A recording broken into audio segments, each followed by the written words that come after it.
Ibu dan saudara-saudari yang dikasihi oleh Tuhan Yesus Kristus, pagi ini edisi Minggu tanggal 1 Agustus tahun 2021 kita akan mendapatkan pengajaran eksposisi Kisah Para Rasul bab keempat ayat yang ke-23 hingga ayat yang ke-31.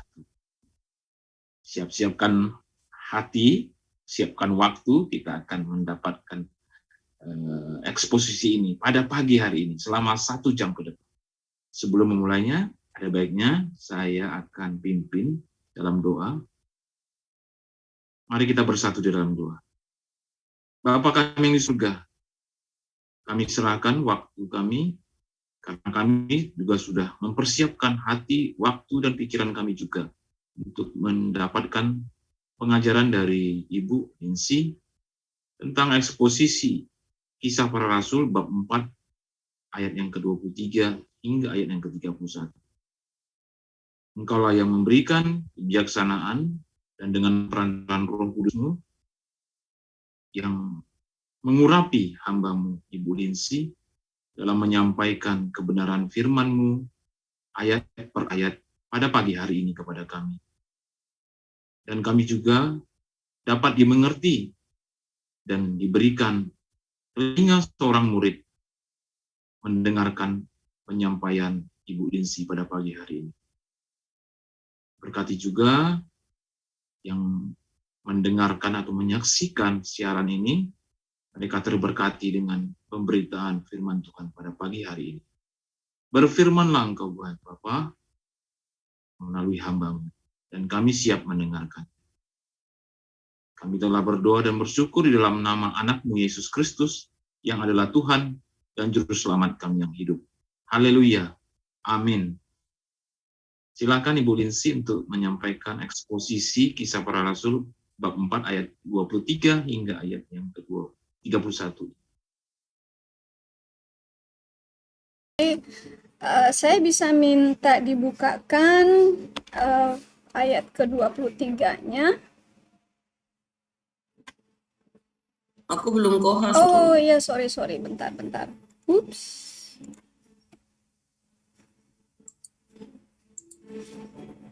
Maafkanlah daku. Kisah Para Rasul Ya. 4 ayat 23. 23 ya? 23 ya.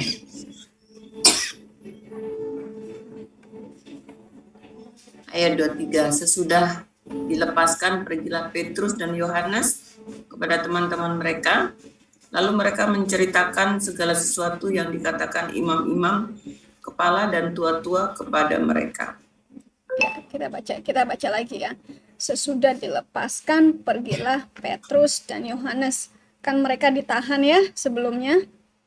Mereka ditahan karena mereka melakukan mukjizat dalam nama Yesus dan mereka tidak suka. Ya, dan mukjizat itu disaksikan oleh banyak orang. Dan mukjizat itu karena satu mukjizat ya banyak orang diselamatkan. Artinya banyak orang menerima, mengakui bahwa Yesus adalah Tuhan yang mati di kayu salib ya, dan yang bangkit kembali ya. Pergilah Petrus dan Yohanes kepada teman-teman mereka, lalu mereka menceritakan segala sesuatu yang dikatakan imam-imam kepada kepala dan tua-tua. Artinya mereka dikasih warning oleh imam-imam, oleh Farisi ini, jangan lagi berdoa dalam nama Yesus, jangan lagi melakukan mukjizat dalam nama Yesus, jangan lagi mengabarkan berita mengenai siapa Yesus yang sebenarnya. Ya, kalau Indonesia sekarang di dunia Islam, karena kalian tinggal di tengah-tengah orang yang peradaban Islam, ya, setiap kali kita atau siapapun berdoa dalam nama Yesus, pasti ada yang nggak suka. Kalau kita beribadah diganggu, ya. Apalagi banyak hal. Ya bahkan bapak saya aja sendiri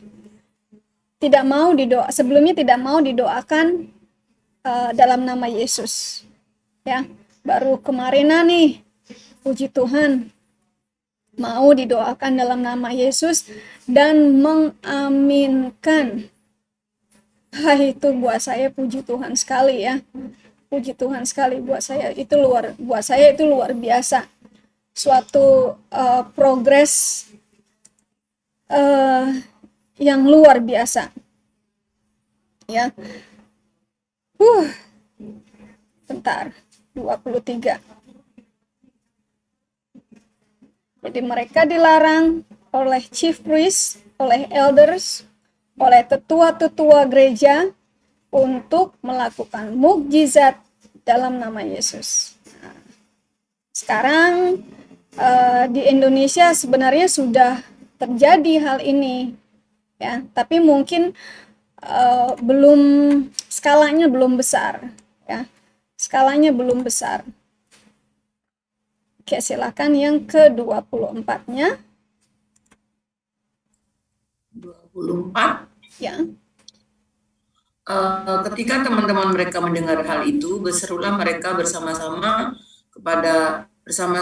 kepada Allah, katanya, ya Tuhan, Engkaulah yang menjadikan langit dan bumi, laut dan segala isinya.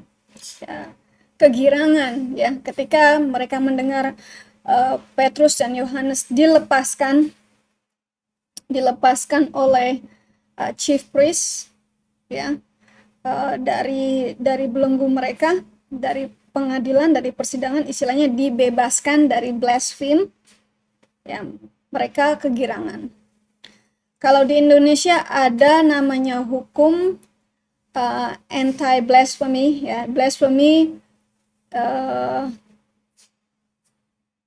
Kalau di Indonesia blasphemy ngata-ngatain Muhammad aja sudah dikategorikan blaspheme.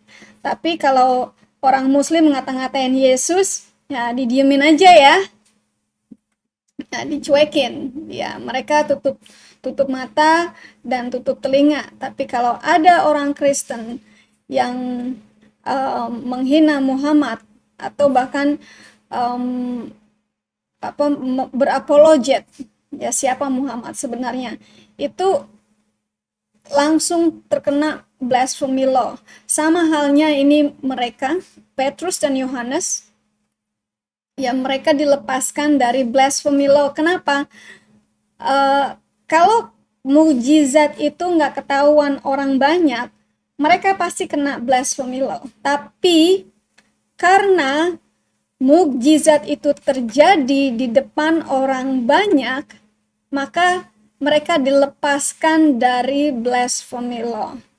Ya, jadi mereka nih agak curang nih, karena publik sudah melihat mukjizat yang terjadi dalam nama Yesus, maka mereka pikir ya udahlah biarin aja, kali ini kita lepaskan, karena kalau tidak kita lepaskan nanti publik akan mempertanyakan kita sendiri tidak bisa membuat mukjizat, tapi ada orang yang membuat mukjizat dalam nama Yesus, kita hukum. Jadi mereka lepaskan dengan warning. Ya, selanjutnya.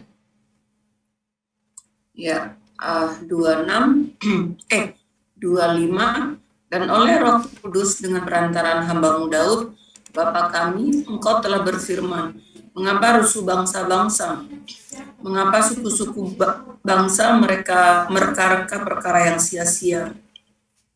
Ya, ini sebenarnya kutipan dari Mazmur Psalm 2, 1 dan 2, ya, juga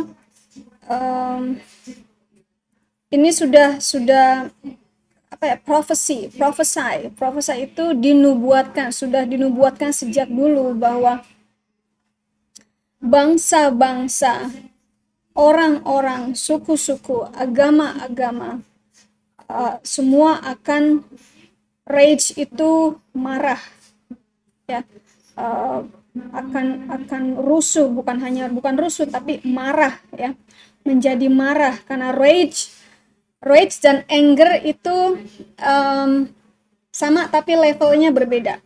Kalau anger itu marahnya seperti saya marah dengan Bu Maya misalnya, lalu saya bertindak. Tapi kalau sudah rage, ya bahasa Inggrisnya kan rage, ya, itu sudah melebihi dari sekedar marah, tapi sudah melakukan tindakan, ada kehendak untuk membunuh, ada dendam, dan itu bisa sadis, itu rage. Ya, jadi bukan hanya rusuh, tapi kemarahan, menjadi sangat marah. Dan mengapa suku-suku bangsa mereka reka perkara yang sia-sia? Ya, coba sekarang kita lihat di Middle East, di negara-negara sekitar Israel, hal-hal yang kecil saja di dalam badan United Nation itu dipermasalahkan. Coba kalau kita bandingkan, saya nggak punya statistiknya di sini, tapi saya selalu melihat berita UN, United Nation atau PBB, dan berita Israel juga. Kalau kita lihat kekejaman yang dilakukan oleh Korea Utara, kekejaman pemerintahnya terhadap umatnya di Korea Utara, lalu kekejaman orang-orang Pakistan, Islam Pakistan terhadap umat Kristen, Syria, apalagi Iran, Irak, apalagi India, apalagi Afghanistan, ya, atau lagi yang kejadian Boko Haram itu yang di Afrika, itu kejam, keji. Tapi kenapa oleh PBB tidak dikecam? Yang dikecam justru Israel, ya. Aneh kan? Padahal Israel justru membantu masyarakat sekeliling bangsa Israel, membantu masyarakat di sekeliling bangsa Israel. Tapi kenapa PBB menghujat bangsa Israel? Ya, karena memang sudah dinubuatkan sejak zaman David, ya. Kalau negara-negara lain, orang-orang, suku-suku bangsa, umat-umat itu akan membesar-besarkan hal yang kecil yang dibuat oleh Israel. Sama halnya dengan Kristen. Kalau orang Kristen berjudi, jadi momok, wah orang Kristen berjudi, gile mana nih orang Kristen nih. Tapi kalau giliran agama lain yang berjudi, mereka tutup mulut. Kalau giliran ada orang Kristen yang berpoligami, langsung jadi berita heboh kan, semua koran pasti memberitakan, wah si Kristen ini poligami. Tapi kalau mereka orang Kristen, orang Islam yang berpoligami, mereka tutup mulut. Udah biasa. Kalau ada orang Kristen yang membuat kejahatan, itu langsung menjadi berita besar. Hal yang kecil-kecil itu mereka pakai mikroskop, kelihatannya besar sekali. Makanya jadi orang Kristen itu susah. Bukan orang beragama Kristen. Orang beragama Kristen mah gampang. Tapi menjadi orang Kristen itu susah. Karena kita bukan hanya harus membaca dan merenungi Alkitab yang kita baca, tapi juga mengerjakan. Ini yang paling susah. Orang beragama, mereka hanya mentaati peraturan agama di gereja. Di luar gereja mereka tidak beragama. Udah basi. Banyak di sini di Amerika, di Indonesia juga saya yakin banyak, ya. Orang beragama dan orang Kristen itu beda.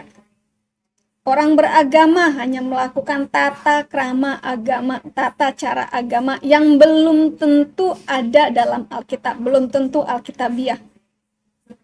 Tetapi orang Kristen harus melakukan apa yang ada di dalam Alkitab. Bukan cuma membaca dan merenungi, tapi dikerjakan.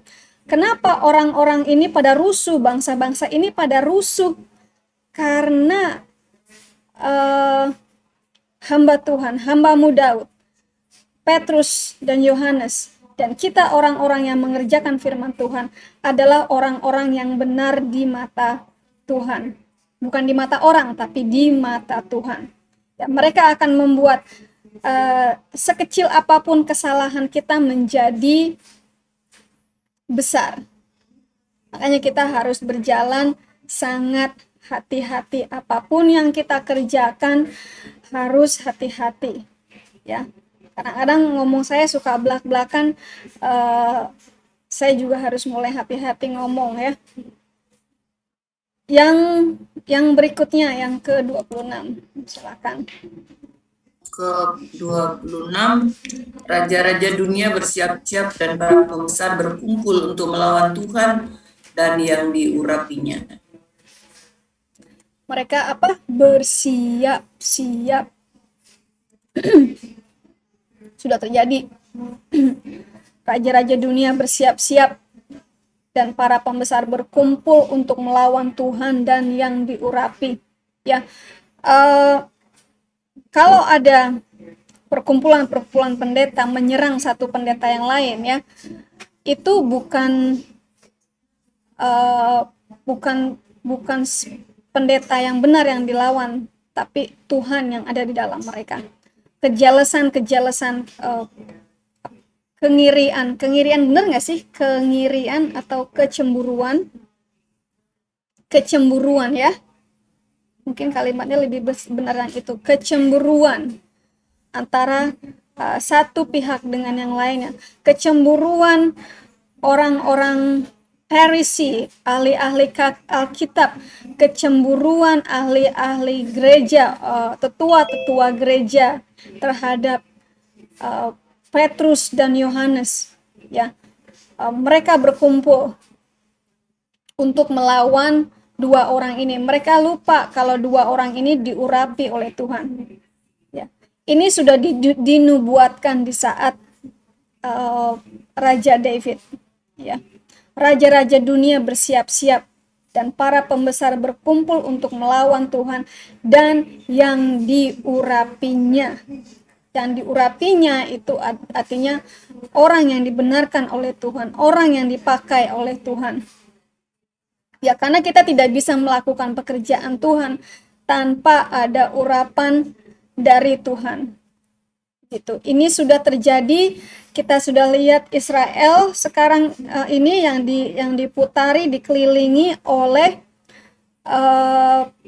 orang-orang pembangkang, orang-orang yang mau menghancurkan orang-orang Israel. Ya, mereka bahkan berjanji, bersumpah kalau mereka akan menghapus Israel dari muka bumi ini. Sama seperti waktu saya masih ada di Islam, ada di organisasi jihadis, organisasi terlarang Islam, kita harus saya dulu ya, harus menumpas orang Kristen, harus menghabisi orang Kristen apapun yang bisa kita lakukan, dengan pemboman lah, dengan pembunuhan lah, dengan apapun lah, ya, karena itu sudah menjadi janji roh untuk orang-orang di luar dari umat Tuhan, ya. Mereka, saya sendiri dulu tidak tahu kenapa saya bisa seperti itu, saya bisa membuat janji, sudah bukan janji lagi, tapi sudah tertanam di dalam hati kalau orang-orang Kristen harus dimusnahkan dari muka bumi. Kenapa? Ya, dulu saya tidak mengerti kenapa itu ada di dalam hati saya. Sekarang saya mengerti, karena itu sudah dinubuatkan di Alkitab sejak zaman Perjanjian Lama. Ya, raja-raja dunia, raja-raja di bumi mempersiapkan diri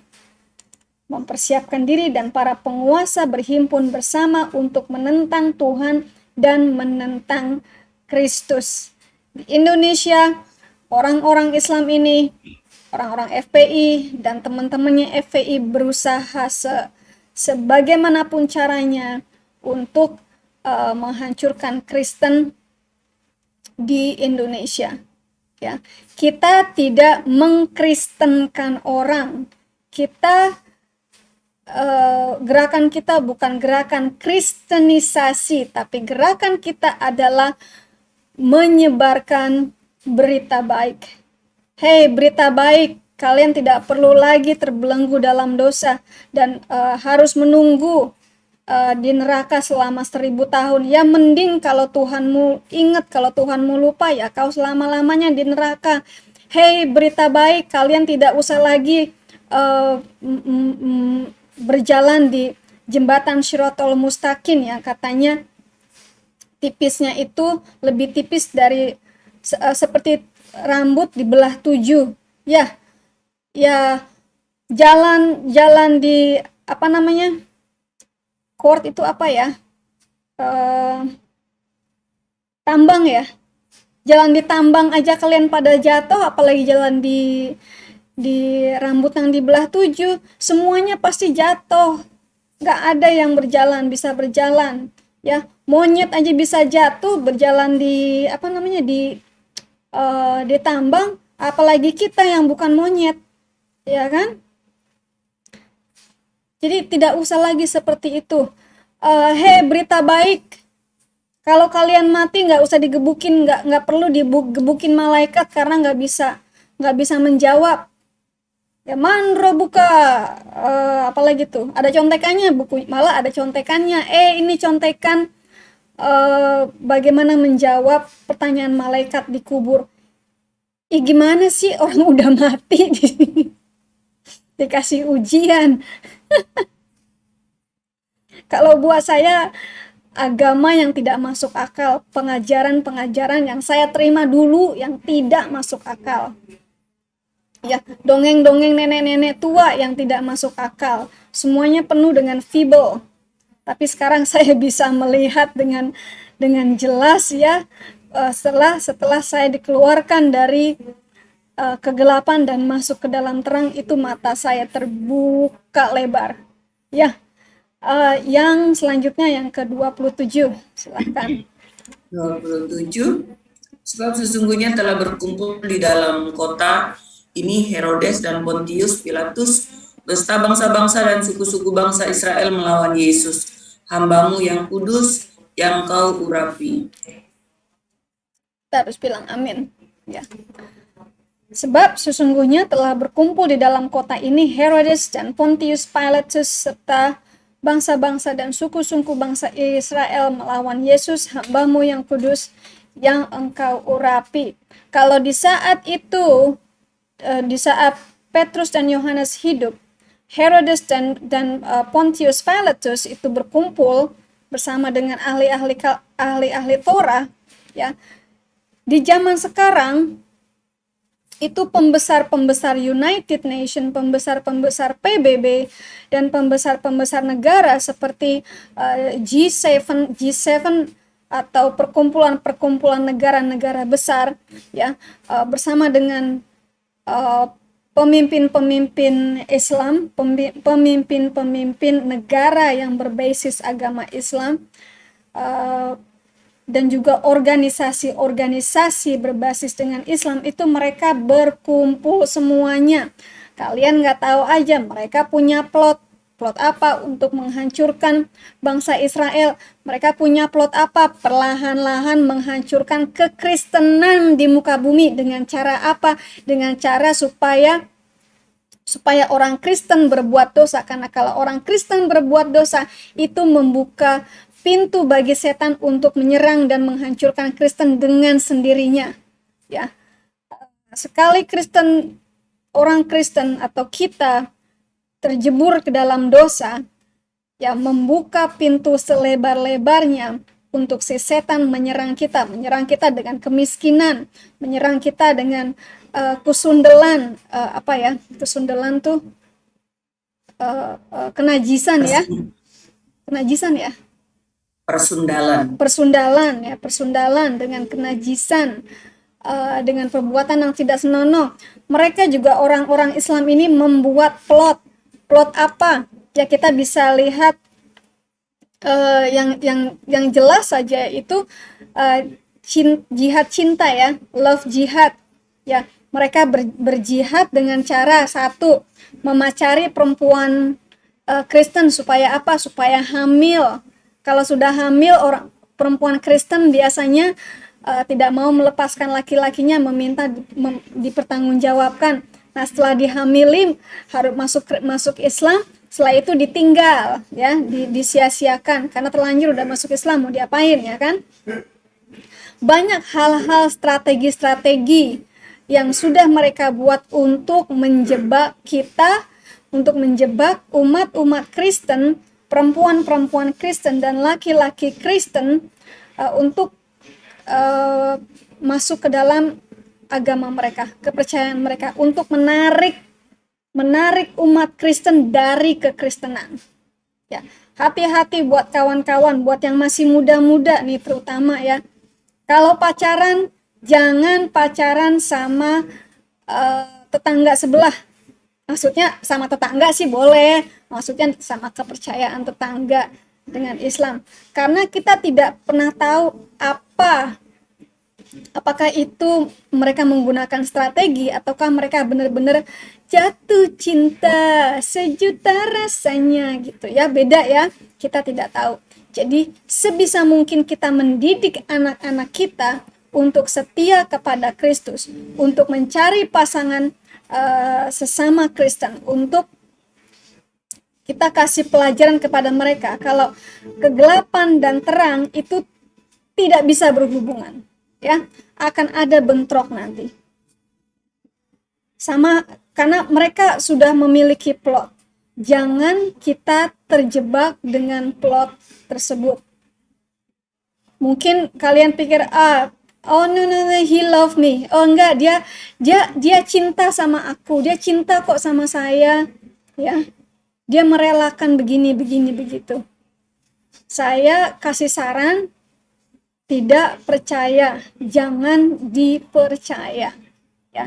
Jangan mencari pasangan yang mencintai diri kita, tapi cari pasangan yang mencintai Tuhan kita dulu, yang mencintai Yesus dulu. Karena kalau pasangan kita hanya mencintai kita, mau kawin sama kita karena mencintai kita, apa yang terjadi kalau kita salah, kalau kita berbuat salah, apakah dia akan terus mencintai kita? Ya, kalau ada masalah di antara pacar, laki-laki dan perempuan, atau suami istri, ya apakah kalian mau kemana? Ya, banyak yang lari ke perempuan lain ketika laki-laki memiliki masalah dengan perempuan, dengan istrinya atau pacarnya, atau banyak istri yang mencari laki-laki lain ya sebagai pelampiasan karena suaminya salah atau suaminya melakukan kesalahan. Ya, carilah pasangan yang mengasihi Tuhan kita dulu. Jangan sampai kita terjebak oleh plotnya setan. Karena di ayat ke-27 ini bukan hanya negara-negara yang punya plot, tapi juga plotnya setan. Negara-negara ini, Herodes, Pontius Pilatus, dan bangsa-bangsa di sekitar orang-orang di sekitar kita, orang-orang muslim di sekitar kita, mereka cuma dipakai oleh setan untuk menjebak kita. Jadi jangan sampai kita terjebak. Fokus ya. Fokus dengan Tuhan dulu. Yuk selanjutnya. Ayat 28. Untuk melaksanakan segala sesuatu yang telah Engkau tentukan dari semula oleh kuasa dan kehendak-Mu. Ya. Istilah kata, pikirkan dulu sebelum bertindak. To do whatever your hand and your purpose determine before to be done. Pikirkan dulu, melakukan segala sesuatu yang telah ditetapkan oleh Tuhan dan dikehendaki sebelumnya supaya terjadi, dan semua oleh kuasa dan kehendak-Mu. Pikirkan dulu apakah yang kita kerjakan berkenan di mata Tuhan. Jangan karena jatuh cinta, aduh aku jatuh cinta, aku sangat mengasihi ini, mengasihi si ono, si itu, ya. Jangan karena terjebak kata cinta, ya, lalu kita mengerjakan sesuatu yang tidak berkenan di mata Tuhan. Untuk melaksanakan segala sesuatu yang telah ditentukan oleh Tuhan, ya. Pikirkan baik-baik. Jangan asal seradak seruduk. Apakah yang kita kerjakan, apakah yang kita perbuat, atau yang akan kita perbuat akan berkenan di mata Tuhan, ya.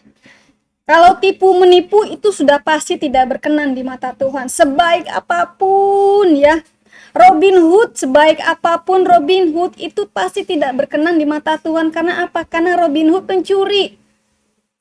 Mungkin Robin Hood sangat baik di mata orang-orang miskin dan sangat jelek namanya di mata-mata orang kaya. Tapi yang namanya mencuri pasti tidak berkenan di mata Tuhan. Tuhan tidak menginginkan engkau memberi orang lain dengan jalan mencuri. Tidak. Tidak begitu caranya, ya. Pikirkan lagi baik-baik. Kalau kita memang punya dosanya seubrek-ubrek, aduh dosa gua gede banget nih.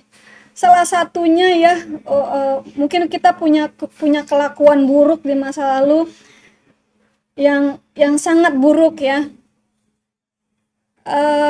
Kalau memang solusinya, ya, kita harus dipenjara karena kelakuan itu, ya, kita bayarlah. Setelah itu minta ampun kepada Tuhan. Tuhan pasti memaafkan kita kalau kita benar-benar meminta ampun kepadanya. Contohnya seorang pembunuh. Seorang pembunuh di sini pasti dihukum mati atau dihukum seumur hidup, ya, atau dihukum dengan jangka waktu yang lama. Tapi kalau si pembunuh ini meminta ampun kepada Tuhan, apakah Tuhan akan mengampunkannya? Sudah pasti. Tapi kesalahannya harus tetap dia bayar, masuk penjara. Kesalahan dan dosa itu beda. Dosa kita sudah dimaafkan sama Tuhan, tapi kesalahan yang kita perbuat kita harus pertanggungjawabkan. Itu yang banyak orang tidak mengerti, ya. Yang ke-29 silakan. 29. Dan sekarang ya Tuhan, lihatlah bagaimana mereka mengancam kami dan berikanlah kepada hamba-hamba-Mu keberanian untuk memberitakan firman-Mu. Keberanian, boldness, ya. Ini yang harus kita minta juga sama Tuhan. Ya, berikan aku keberanian Tuhan. Berikan aku boldness, ya, untuk memberitakan berita baik Yesus Kristus, untuk memberitakan Injil, ya, to speak the truth, ya. Karena lingkungan kalian adalah lingkungan yang Islam, yang orang Islam itu kan gerabak-gerubuk, tonjok, jeber gitu, ya, gerabak-gerubuk. Mereka itu main gerombolan itu apa ya? Kalau mainnya gerombolan itu keroyokan, ya, mainnya keroyokan. Tapi kalau satu-satu mereka sebenarnya ciut juga, ya. Langkah yang paling baik, strategi penginjilan yang paling baik untuk orang Muslim, untuk saudara kita yang Muslim adalah one and one, satu-satu. raih satu dulu. Mungkin prosesnya lama, prosesnya menyakitkan, makan banyak waktu, makan banyak biaya. Tapi buat Tuhan, satu jiwa itu berharga untuk Tuhan. Ya, kita sangat sulit di Indonesia yang mayoritasnya orang-orang Islam. Kalau kita memberitakan Injil teriak-teriak, itu sangat riskinya mungkin ada yang ditimpukin, mungkin seperti kita lihat Hatun Tash, kejadian Hatun Tash, ya, riski, sangat beresiko. Gitu. Efektif atau tidak efektif, saya sendiri kurang tahu. Mungkin efektif, tapi resikonya besar. Ya, sekarang banyak kok penginjilan, karena ini zamannya zaman digital, zaman elektronik, zaman sosial media. Kita bisa menginjili, ya, kita bisa apologet, kita bisa memberitakan kabar baik melalui digital. Semua orang sudah memiliki digital, sampai anak usia 8 tahun pun sudah punya digital. Minta sama Tuhan agar kita berani dengan cara apapun. Jangan kita diem aja, kita sudah tahu kabar baik. Kita sudah tahu berita keselamatan, tapi kita simpen untuk diri sendiri. Ya, itu seperti halnya orang yang dikasih satu talent, disimpan aja di bawah kasur. Ya. Seperti itu. Sekarang ya Tuhan, perhatikanlah ancaman-ancaman mereka kepada kami, dan karuniakanlah keberanian kepada hamba-hambamu untuk memberitakan firman-Mu. Sekarang kita pakai firman ini untuk diri kita sendiri. Ya Tuhan, lihatlah ancaman-ancaman mereka kepada kami, kepada saya. Berikanlah saya karunia Tuhan, boldness, keberanian untuk memberitakan firman-Mu. Berikan saya. Saya sudah mengajarkan bagaimana menggunakan firman Tuhan untuk secara personal. Yang ke-30-nya, silakan. 30. Ulurkanlah tanganmu untuk menyembuhkan orang, dan adakanlah tanda-tanda dan mujizat-mujizat oleh nama Yesus, Hamba-Mu yang kudus. Coba dibaca lagi. Pelan-pelan. Ulurkanlah tanganmu untuk menyembuhkan orang. Stop. Dan adakanlah tanda-tanda. Stop. Ulurkanlah tanganmu untuk menyembuhkan orang. Lehen kan? Ya kan? Ulurkan tanganmu, ya. Jangan simpan tanganmu di kantong, kan, nggak begitu. Ulurkanlah tanganmu. Untuk apa? Menyembuhkan orang. Terusin. Ini menarik nih. Terusin, Bu Maya. Dan adakanlah tanda-tanda dan mujizat-mujizat oleh nama Yesus, Hamba-Mu yang kudus. Amin. Ulurkanlah tanganmu untuk menyembuhkan. Itu perintah itu. Itu perintah dari Tuhan, dari Elohim. Ulurkan tanganmu untuk menyembuhkan orang. Kita disuruh mengulurkan tangan, kita disuruh tangan kita diulurkan kepada orang yang sakit, kepada orang yang mati, kepada orang yang membutuhkan. Ya, kita disuruh mengadakan apa? Tanda-tanda dan mukjizat. Ya, kalau misalnya apa ya? Kalau misalnya tiba-tiba gelas ini berasap, itu namanya bukan mukjizat. Itu seperti magic. Mukjizat adalah kalau yang sakit sembuh, yang mati bangun, yang buta dibukakan melihat, yang budak mendengar, yang bisu berbicara. Itu mukjizat. Mukjizat itu sudah dikerjakan, dicontohkan oleh Yesus. adakanlah tanda-tanda dan mukjizat-mukjizat oleh nama Yesus, hamba-Mu yang kudus, putra-Mu yang kudus. Ya. Dikasih tahu itu, disuruh lakukan mukjizat oleh nama Yesus. Nah, kalau ada orang yang melakukan mukjizat dalam nama Yesus, jangan dicemooh. Karena kita tidak bisa melakukan mukjizat, mungkin kita mesti belajar kenapa dia bisa melakukan mukjizat, kenapa saya enggak. Ya. Apa yang salah dengan saya? Kenapa dia bisa? Yesusnya sama. Tapi kok dia bisa, saya enggak? Ini tanda-tanda orang percaya, bukan tanda-tanda kamu hebat. Ini disuruh loh. Adakanlah tanda-tanda dan mukjizat-mukjizat oleh nama Yesus. Ya, yang mau ngerjain, puji Tuhan. Yang gak mau ngerjain, jangan mencemooh orang yang ngerjain. Susah amat sih, diem aja, kenapa sih mulutnya? Ya, kerjain aja apa yang Tuhan kasih sama kita. Susah amat sih. Yang terakhir ya, ya. 31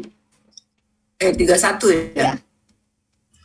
Dan ulurkan 31 ya. 31. Dan ketika mereka sedang berdoa, goyanglah tempat mereka berkumpul itu dan mereka semua penuh dengan Roh Kudus. Lalu mereka memberitakan firman Allah dengan berani.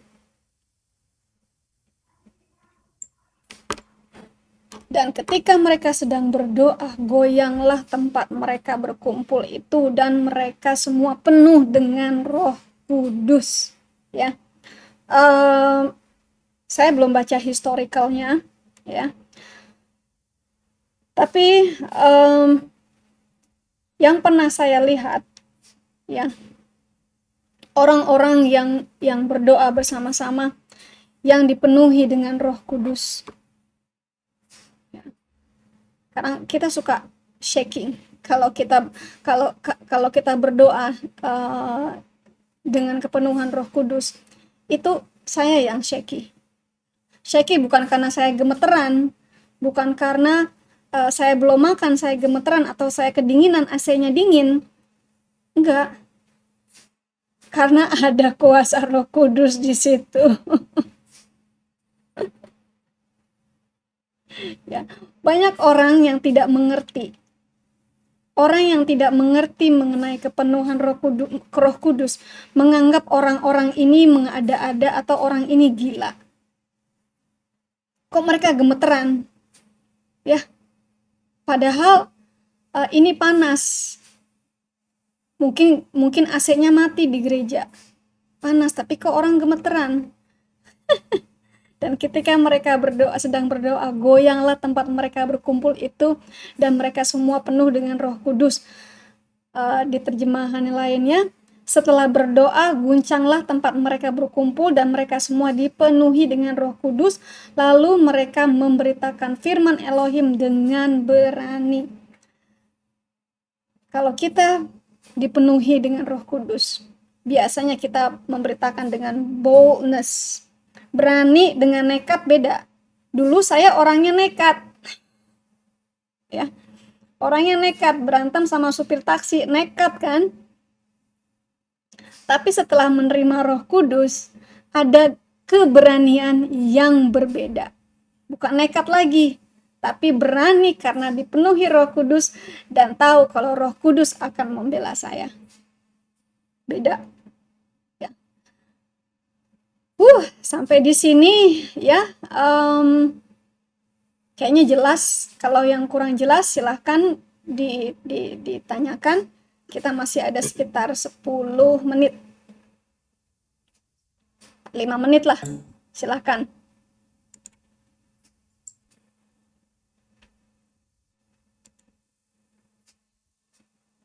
Silakan Bapak Ibu dan teman-teman yang mau bertanya. Waktu dan kesempatan ini, mari pergunakan.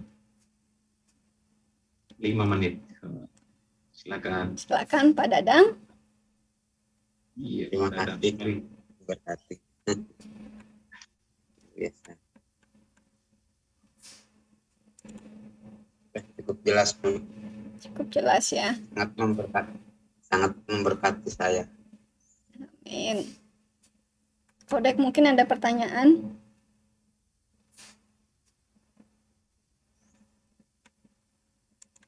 Kalau pertanyaan saya, Bu, lebih ininya ke sini. Hasil doa tadi, kalau berdoa, 2-3 orang berdoa. Lalu kalau dalam doa itu kan kita membuat permohonan. Permohonan bukan untuk diri sendiri, tapi untuk orang lain. Apakah orang lain ini akan bertobat atau tidak? Tapi ini kan kadang-kadang di saat-saat itu dia lagi prosesnya mungkin membutuhkan waktu yang lama jawaban dari doa itu.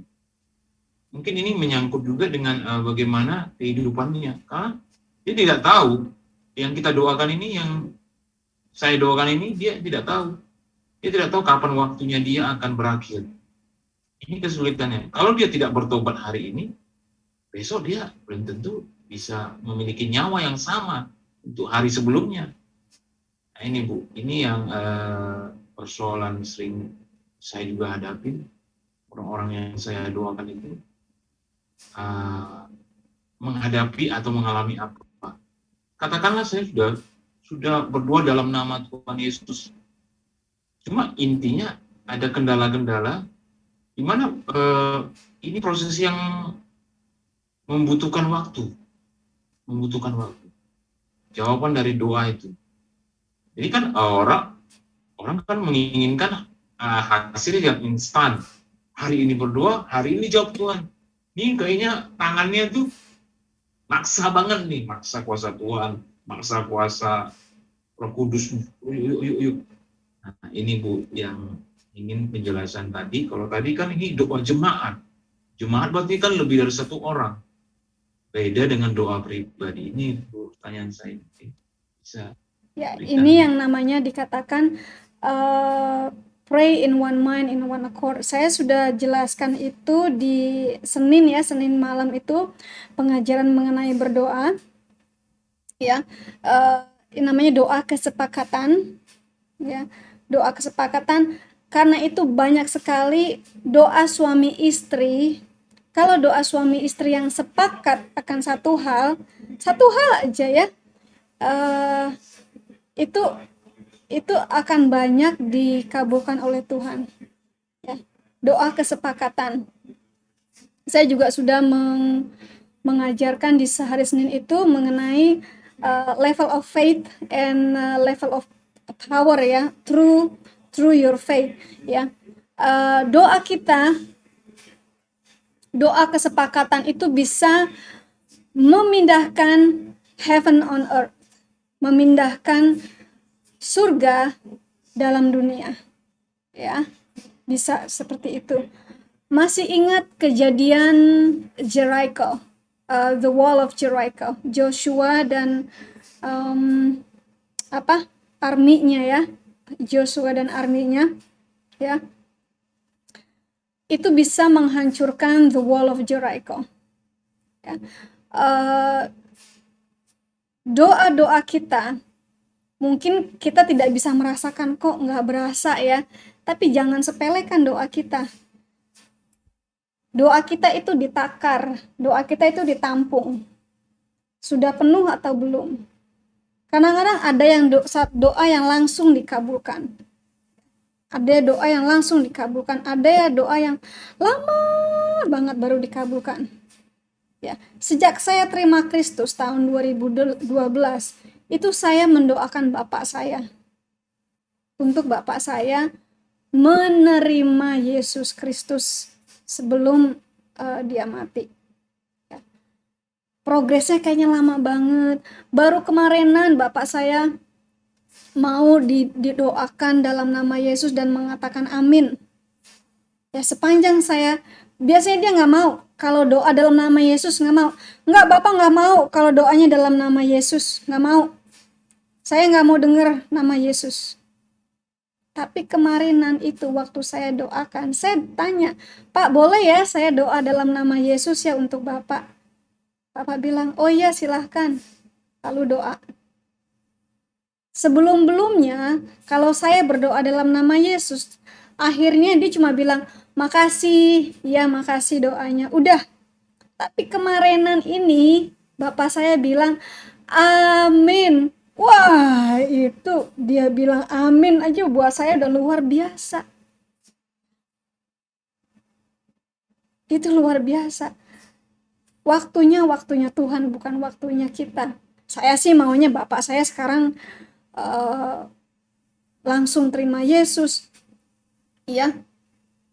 Kadang-kadang kita diuji iman kita, diuji kesabaran kita, diuji compassion kita.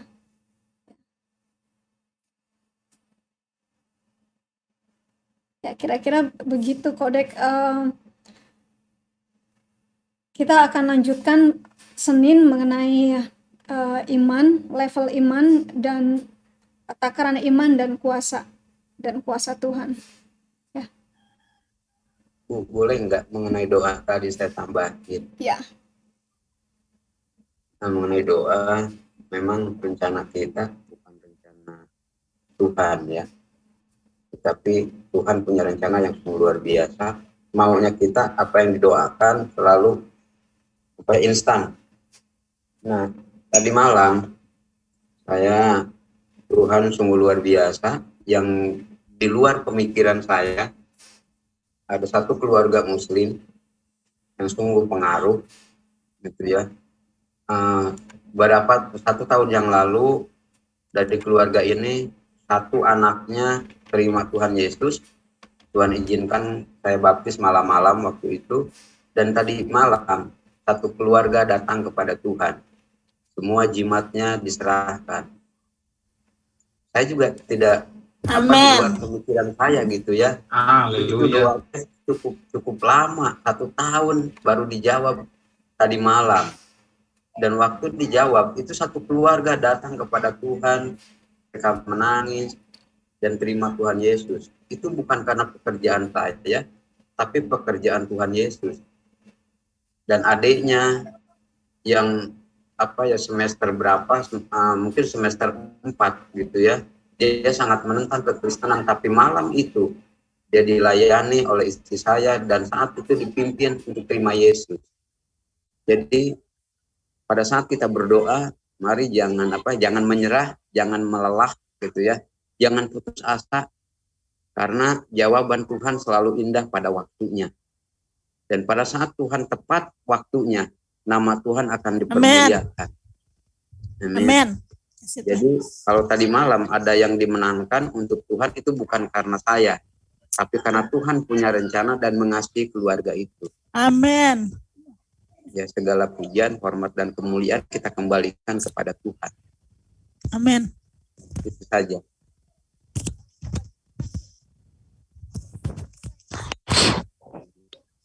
Aplaus. Ya, terima kasih Tuhan. Haleluya, puji Tuhan.